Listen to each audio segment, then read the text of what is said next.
15-year-old County Cork schoolgirl who was born without limbs will address a United Nations conference in New York next week and how she's used technology to improve her quality of life. Joanne O'Riordan is one of the few people worldwide living with total amelia, but she says she doesn't regard her condition as a disability. She's happy, but I have no limits.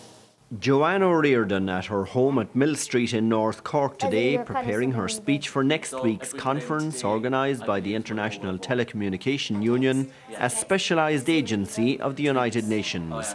Joanne featured extensively in the media last December when the government was forced to reverse a cut to the disability allowance in the budget after footage was released of Taoiseach and Kenny promising her that the allowance wouldn't be touched. We were not taking any money off people with a disability. We want that protected. Would you welcome, please, 15-year-old Joanne O'Riordan. An appearance on the Late Late Show followed, and that led to the invitation to address the United Nations conference in New York next week. Joanne will explain how she uses technology to help her live a very full life. I'm just going to tell them how the wheelchair has helped me, how the books and the laptop, how I use technology like a normal person, like my iPad or my iPhone or whatever. So that's what they're interested in. Joanne's parents, Anne and Joe, are understandably proud of her achievements.